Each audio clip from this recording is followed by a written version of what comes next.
Hey everyone, Pop Daddy here, and before I get started, I just want to say, watch to the end of the video to find out how you can win one of two Hocus Pocus collectible cup and spoon sets. And now, on with the video.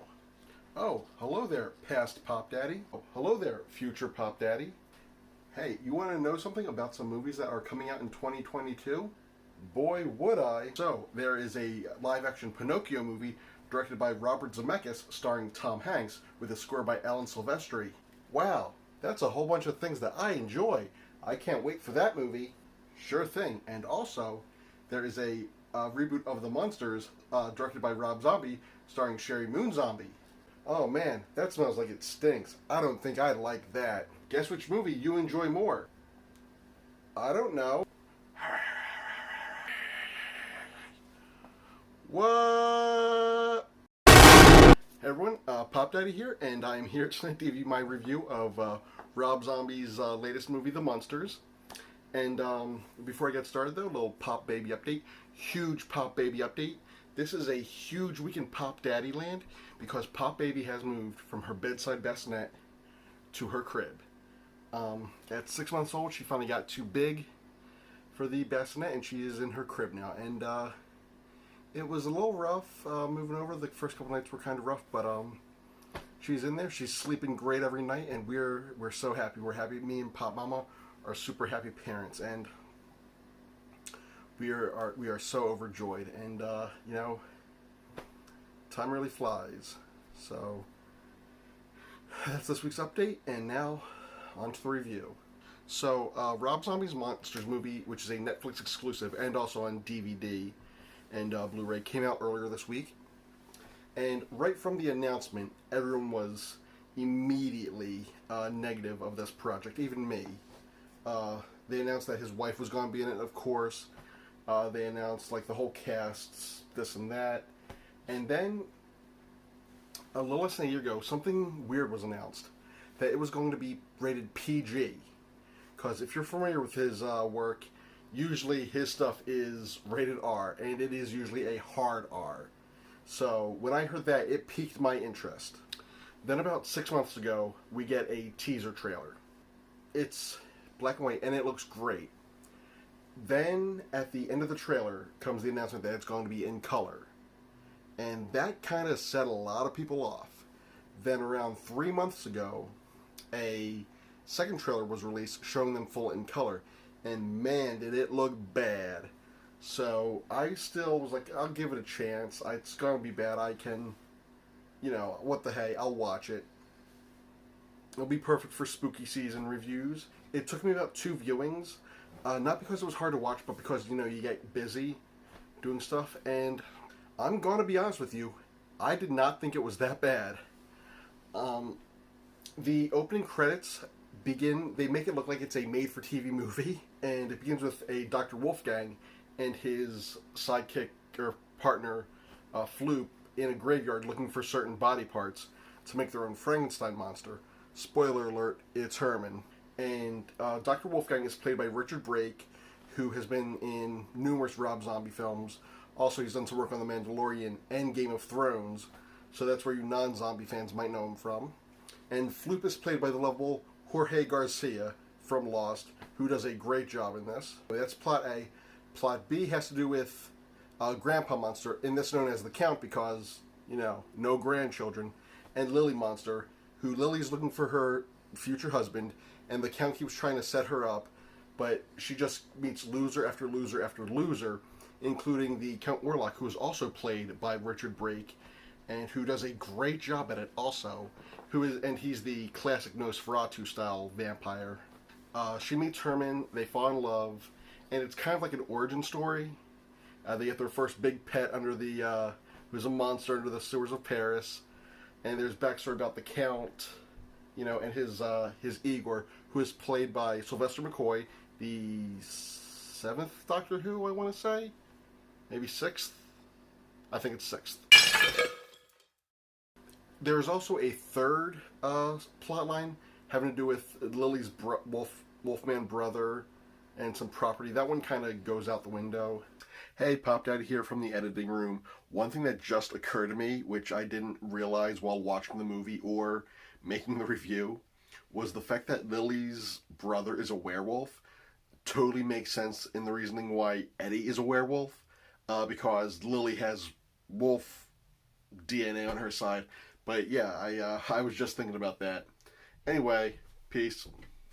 This movie's got quite a number of negatives going towards it, one of which being the conflict. There is little to no conflict, and whatever conflict is there just up and disappears by the end of the movie, and it's not really heavy conflict either, which is kind of weird, because I think with Rob Zombie's writing, with this kind of movie, you can't shoot your way out of it or kill your way out of it, so it just disappears. Like, if you've seen The Room, you know how it's usually like characters show up and then just leave? It's kind of like that. The conflict just leaves. The casting in this is kind of weird also, because some members of the cast are trying to emulate their sitcom counterparts, and others are trying to make the characters their own. Whereas you have Daniel Roebuck, who does a great Count. He emulates Al Lewis perfectly, where if you went from watching the show to watching the movie, you'd swear it was the same actor if you didn't know that there were decades between the last performance of Al Lewis. So that's one thing it's definitely got going for it. Sherry Moon Zombie isn't terrible in this movie. Her version of Lily, the movement is down pat from the sitcom version, but the voice is just her voice. She tries to act like the sitcom version, but it kind of doesn't do that well, and she's kind of just doing her own thing. Jeff Daniel Phillips is definitely the Chris Pine of the movie, where he takes the character, and although there are elements of the Fred Gwynn version, he tries to make it his own. The voice sounds more like a pimply-faced teen from The Simpsons. I dropped your taco in the fire. I'll just reach in and grab it out. We need more special sauce. Put these jars of mayonnaise in the sun. He sounds like he's going through puberty, which is kind of really weird. But seeing as his mannerisms and motions are definitely like the old wild and crazy guy style. The voice is not. The voice doesn't sound like the original at all, which is weird, which if they were all trying to be new, it would be one thing. But the fact that it's all over the place is different. Richard Brake, who plays Dr. Wolfgang and Count Orlok, his Dr. Wolfgang is one of the best parts of the movie. He definitely knew what kind of movie he was making, and that's definitely a positive towards it. Him and Daniel Roebuck are the best parts of this movie. Now, allegedly, Rob Zombie wanted to film this in black and white, but the studio wanted color, so Rob Zombie gave them, if you want color, I'll give you color, and this color is in-your-face bright, and it looks like a bright 60s movie. And that adds to the charm of it. If I had to sum up this movie in a word, it would be charming. So it's weird that I kind of like this. I didn't hate it. I thought I was going to loathe it. Here we are. Now, there are also a lot of comic book style shots with, like, different backgrounds and, like, hearts blossoming and things like that. Very Creepshow-esque, if I may say. But it's all in good fun. He knew what kind of movie he was making. And I can see how he's a Monsters fan, and this is definitely a passion project for him. And I'm gonna be honest, Dylan of Icon v Icon Pop Culture Podcast said it, that if he watched this movie when he was young, this would be one of those movies where he would watch it every year on Halloween. And it seems like a very safe bet to do that. Now, me watching it myself, I might show this to Pop Baby when she gets old enough. This is a very, very family-friendly movie. It's not very, there's no conflict, there's no danger, there's nothing too risque in it. It's weird for being a Rob Zombie movie that I'd be okay to show to my child. I would say definitely check it out. If you're curious, it has a very, very real Halloween special feel. And that adds to the charm of it. I enjoyed this. I was entertained by this. It only took me two viewings to get through because of time constraints, as opposed to the 5 viewings of Pinocchio because I got bored or disinterested in it. So I'd say if you have Netflix, definitely check it out. If it looks interesting to you at all, check it out. I like it. You might like it too. You might not like it.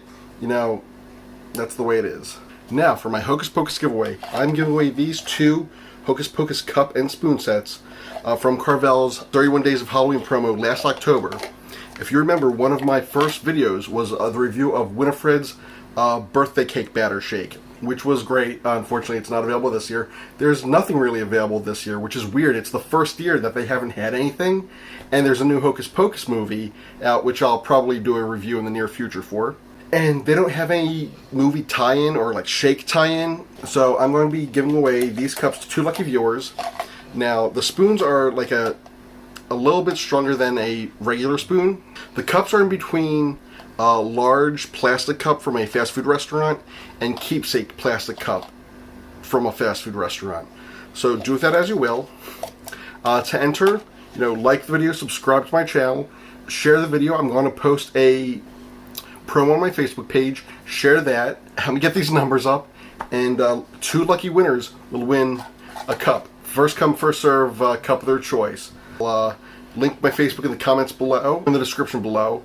So enjoy, good luck, and I will see you soon with a Hocus Pocus 2 review. Thank you, and keep on scaring. Peace.